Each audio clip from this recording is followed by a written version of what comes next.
kulanti wacan oo wanaagsan daawadayaal halkan waa janaalkeena udub Soomaali TV qodobada warkeena aad ku daawadootaan waxaa ka mid noqon doona ciidanka SSC iyo kuwa warsangeli oo heegan galay si ay ula dagaalamaan kuwa maamulka Somaliland garaad jaamac oo qaaday tallaabo shaki gelisay madaxweyne Xasan Sheekh Maxamuud iyo Xasan Sheekh oo ka shakiyay garaadka waxaan kaloo warkeena idinku soo gudbin doonaa haddii waqtiga noo saamaxo daawadayaal Faysal Cabdi Bootaan oo xabsiga ka baxay iyo Xasan Ciraaqi oo dib u helay xorriyadiisa wararkaasi warar kale oo xiiso badan ayaa janaalkeena udub Soomaali TV idinku soo gudbin doonaa daawade haddii aad janaalkeena ku cusub tahay subscribe noo saar janaalka wararkeena like share iyo comment noogu dadaal aan ku bilaawno qodobka ugu horeeya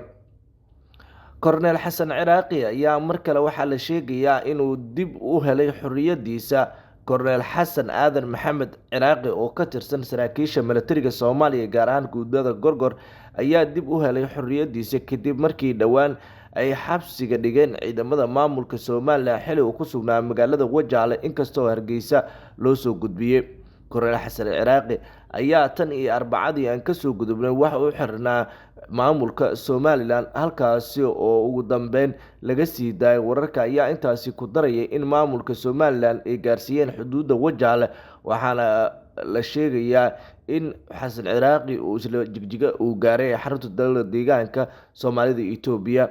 lama yaqaan waxa maamulka Somaliland ay ku eedeynayso iyadoo hadda walaac cusub uu jiro Xasan Ciraaqi ayaa waxa uu xirnaa muddo maamulka Somaliland iyadoo maamulka Somaliland ay sheegeen in aysan marnaba u dulqaadanaynin in lagu soo xadgudbo waxaana Xasan Ciraaqi la sheegay in uu si qaldan uu ku soo galay Wajaale wararka sidoo kale waxay sheegayaan in xaaladda adag ee hadda jirto ay noqonayso mid saameyn fara badan yeelanaysa iyadoona Xasan Ciraaqi uu hadda uu la kulmay madaxweynaha dowladda deegaanka Soomaalida Mustafa Cagjar Xasan Ciraaqi ayaa intii uu ku sugnaa Hargeysa waxaa la sheegay in jirdil aad u fara badan ciidanka Somaliland ay u geysteen sidoo kale wararku waxay sheegayaan in baaritaano ay weli ay soconayaan oo ku aadan dhibaatada loo geystay Xasan Ciraaqi oo ka mid ah saraakiisha ciidamada dowladda federaalka Soomaaliya ayaan la ogeyn sababta uu tagay Wajaale waxaana sidoo kale wararku ay sheegayaan in Xasan Ciraaqi uu soo indheynaya halkaasi oo ay dowladdu dhexe u dirtay halka wararka sidoo kale waxay sheegayaan in ay go'aamo adag ay kala qaateen iyaga iyo sidoo kale Somaliland waxaana maamulka Somaliland ay sheegeen cid kasta oo ku soo xadgudubto inay tallaabo adag ay ka qaadi doonaan wararka sidoo kale waxay tibaaxayaan in Xasan Ciraaqi hadda uu familkiisa uu la kulmay sidoo kalena odayaasha beesha ogaadeen uu kula kulmay halkaasi dhinaca kalena daawadayaal ciidamada maamulka SSC sidoo kale kuwa warsangeli ayaa heegan u galay si ay dagaal ugu qaadaan maamulka Somaliland wararka ugu dambeeya ee aan helayna ayaa waxay sheegayaan in hadda mar kale laga cabsi qabo in dagaal uu ka dhaco qaybo ka mid ah gobolka Cayn gaar ahaan magaalada Ceergaabo oo ah magaalo istiraatiiji ah ayaa mar kale waxaa laga cabsi qabaa in Somaliland iyo sidoo kale maamulka waqooyi bari uu dagaal uu ku dhaxmaro waxaana Ceergaabo hadda ay martigeli kartaa dagaal toos ah waxaana xaafadaha magaalada Ceergaabo ay ka jira xaalad adag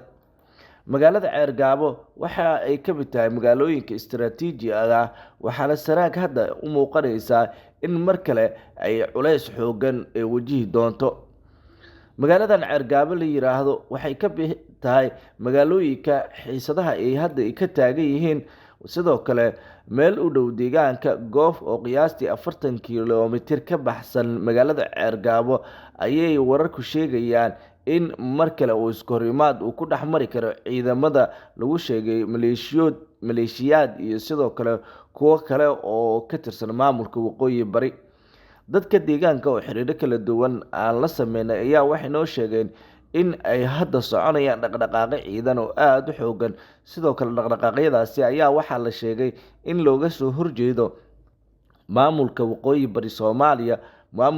bari Soomaaliyana waxa yoolkooda ugu weyn uu yahay inay difaacdaan magaalada Ceergaabo ayaa ka mid ah magaalooyinka istiraatiijiga ah waxaana wararka ka imaanaya magaalada Ceergaabo ay sheegayaan in dagaal uu ka dhici karo dhinaca koonfurta magaalada Ceergaabo kaga beegan oo la sheegay in qiyaastii u jirto magaaladu ilaa 10 ilaa 15 kiiloomitir. magaaladu oo shalayto la sheegay in ciidamo aad u fara badan oo kuwa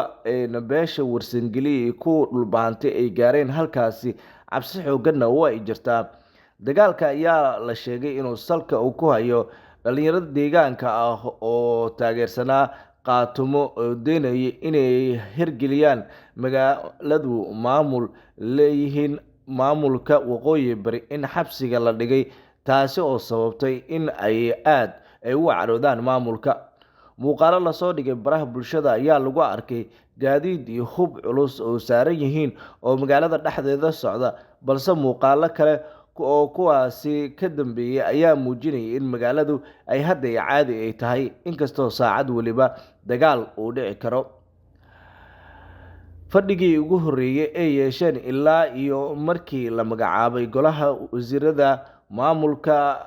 Somaliland ayaa waxay ku sheegeen inay waajib ay tahay inuu Ciro uu dagaal u qaado, Ceergaabana in gebi ahaan gacantooda ay ku soo laabato. dhanka kale Faysal Cabdi Bootaan ayaa waxaa la sheegay inuu hadda uu xabsiga uu ka baxayo. wararka ugu dambeeya ee ka imaanaya halkaasi waxay tilmaamayaan in Faysal Cabdi Bootaan oo u xiran maamulka la yiraahdo waqooyi bari Soomaaliya ayaa la sheegay in ay hadda la sii daynayo. Faysal Cabdi Bootaan waxa uu ka mid ahaa saraakiishii sarsare ee ciidanka maamulka Somaliland, waxaana uu ahaa taliyihii guutada 12aad.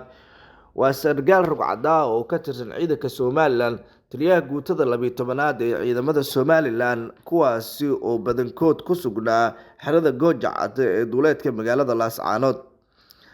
wararka ayaa waxay sheegayaan in ugu dambeyn hadda la sii daynayo Faysal Cabdi Bootaan oo ah nin daa. wararka sidoo kale waxay tibaaxayaan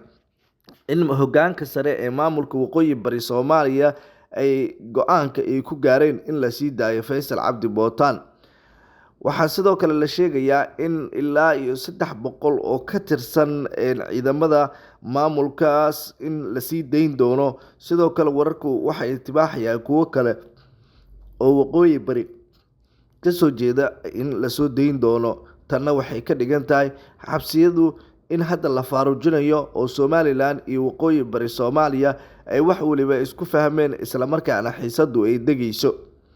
Somaliland iyo waqooyi bari inkastoo isku buritumanayaan, haddana wararku waxay sheegayaan in culayska jiro hadda xal loo raadiyay, isla markaana go'aamo kaba dambaysa la kala qaatay. go'aankaasina waxa uu ka dhigan yahay in wax waliba oo isbedel ah ee danta shacabka ah laga fikiri doono. xiisada waqooyi bari iyo Somaliland ayaa noqotay mid hadalhayn badan dhalisay, iyadoo qof walba ay dhahay ku hayso xiisada taagan iyo dhibaatada bulshadu ay la kulmi karto iyo dhibaatada ugu xooggan ee baraka qaarkood ciidanka Somaliland ay u geystaan dadka reer Ceergaabo. guud ahaan daawadayaal warkii aad ka daawanayseen janaalkeena Udub Somali TV saaxiibayaal, waanaga intaa daawaday. haddii aad janaalkeena Udub Somali TV aad ku cusubtahay, subscribe noo saar janaalka, like, share, comment waa dhakiina. waa mahadsantihiin, nabadgelyo.